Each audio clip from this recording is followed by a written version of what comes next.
yɛn bisa within no ebiem within no within no the opening asante asare the prepare opening asare nti opening asare de na asem bi ba ha em say we ka ho ye hu bre emprensa ewo ha say ehe fa na wo de wasem ne free buy me de masem ne free yinya say Kumasi High School okay nche ho na mti okay awie edien na asia opese yene yetiefo nyina etibi asam de anase yaw enaba da bi enye asam den kuwa enye yaw kura it means that Mose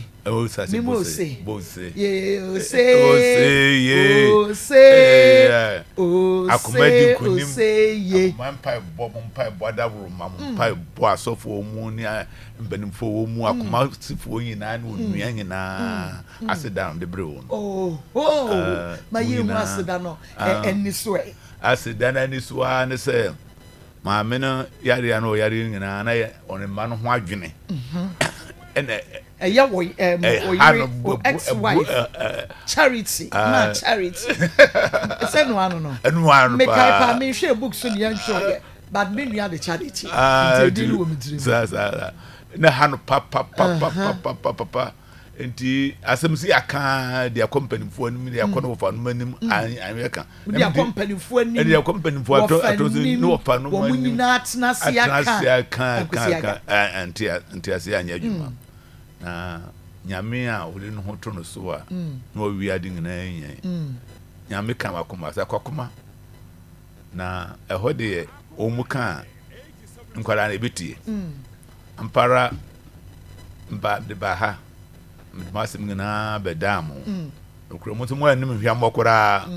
mutie pa ma me kwai kasa ase de mepe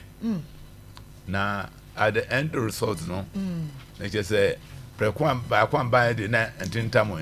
na chire second one de iko ya na je say changes me brain say me brain aba the ya educa ban say o pray ma me 24 hours anopa enumre spray no afi Francisca right course on Tom kasa kwa na ejewa Victoria Abreje wa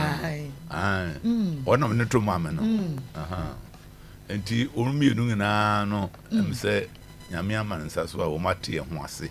papa enti sie no na wo se me ba na me ka kire tiefo ene Akoma ene onua TV se nkwara no amede wo masem ba ya no Akomafo atie aboa ama se de problem bi ya ene hobi omo frɛ wo maame wo ma behwe wo maame papa wo ma brɛ wo maame sika wo brɛ sika enra on brɛ sika ayi enra kra anya ayi ne ko ya hospital ne ko ya ka ba ko no bontira ma no be yintra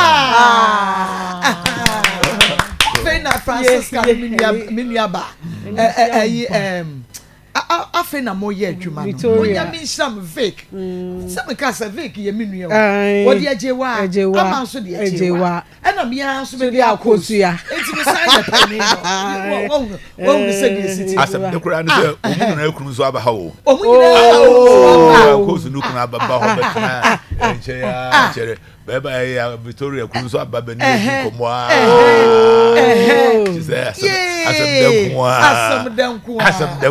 asam dankwa anya babu samtumi ne ma koni team Akoma FM onua TV die yetumi ye no dia tibe dia me kan so bia wasam no de bra Akoma ha mama ko si na badwafo no ye behwe akasam na siesia no kredie mu a efi bia ma ho na de no so e be successful na se be nkonumdie wo mfa mfa se nwutri da wo ba odi sumba baba to ko de a wo de ani gie na ebeko eti enkoyifo a mama charity flu a osaye assemblyman kra won the last 2 years go assemblyman ono bi na gina ya na wanya eti kanasi ya se ko besaye enkola edi enti na de ade abono so on assemblyman eti kanasi ayi no on ka ko ye so enenti enkwayufo ne sisrafo mu nyina se de my charity arrange no ho ye pa ema no so ate wo mo ase se ma me do no aba begina mu se de ena anuafo no wo mu kunu no mo nso wo mo nso bond no nso aba be ye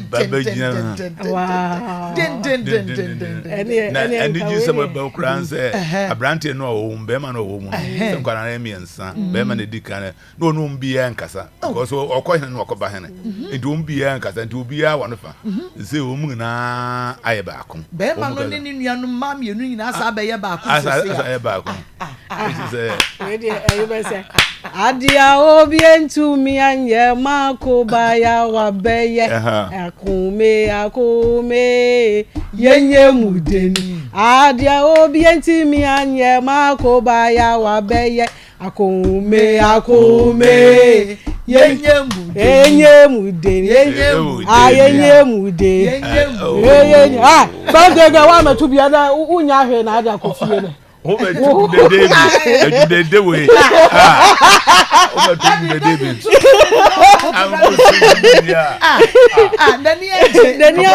na say ya na mako say ni e pen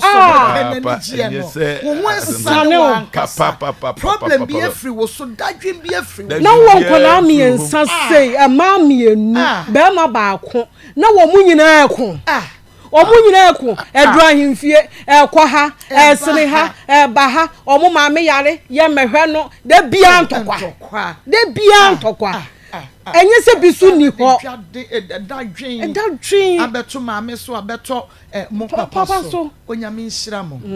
abedwafo no se de ha no yete ye mo no ye beba abedamase papa wi atim no nyina beba mada o ma se no o makoso a amenua no aye nua na obi antimi ama mebo nwuram hwe entitimu ba wo hunu sentitimu ye kuo na se like entitimu eba bibia sei na obi kwan so timi bebo wuram because enkabo mu wo ho a obi ntimi mmo wuram ba omo tietia no omo say ebi makoni akua nkasa okay akua ne pastor Julius nkasa makoni an nkasa na wo bo ni evangelist nkasa na wo bo ho bewuram na akua ne makoni akua nkasa etu obetimi aba no abeka bibi fa akua ho akere me wo wi an wa akua wa kuma hiri amu ya ba ko edin say obetumi aba abeka obi ho asemache obi ntimi na no kra mutu medwire papa ko manim se mami ani aje papa se be di se ka se bosu metam be duru ho no na na ba na mo ba so me gidi se mani nyina be ka ho bi na wo mu nyina ko ye e dia mo ma o ba do dokora na kuma na ba ku so ante bi an want me be so ko be duru ho ba ka cha ba to mu na aye ba ko na de na me penu an se de mo ye ma me se munso asem yempempa bonta akire na asem de ginyame nwa ne betimi aka ho asem because bi huna de a bia asia first no mu ye na nuanamfo pa o papa me ko ba bi krum ku na me ba no mu na ate holo din kommo ya yitimba ma fre o aferi ye se kuma penenu tukwaya kuma ne be kotrara akire ahwe no store ho bibia ma afa ye hu de ye afede Nsem akoye bebre ya hwehwa no ya hwese ye nuanom no ombekọ so ama kroye aye adwuma na fe asodua ba anti mo ase dade ye yenim okay wase dade yenim pa ya pa kra na esi ebede mo ase kura bi aka mo ne bombo din so akira ma msa ngere ehun se akoma nye radio kitwa FM kitwa enye station kitwa se wodi wasem ko ho a emkase wa ko wasem akọ akoma na asem na anye yie de ebi nsida de ti bia no dokore be ye ho adwuma so it be the mo ase papa papa ni je na abroso obasi abroso okay mira bikata ye no so okay no so the by no when no ya kasa ana wunya friend wunya kasa ɔhenpanin ɔtumfoɔ kɔ ayiba okay yo tie ne ɔkɔba petition no nti ɔkɔba na wɔkasa mafiri mate nti ɔkɔba na yɛbɛyɛ bia yɛnim sɛ papa yɛwura bɛ mu nso deɛ bibia bɛyɛ kama nyame nhyira wo nso nyame nhyira yɛhyɛ da se okay wobɛtumi mr kwan kakra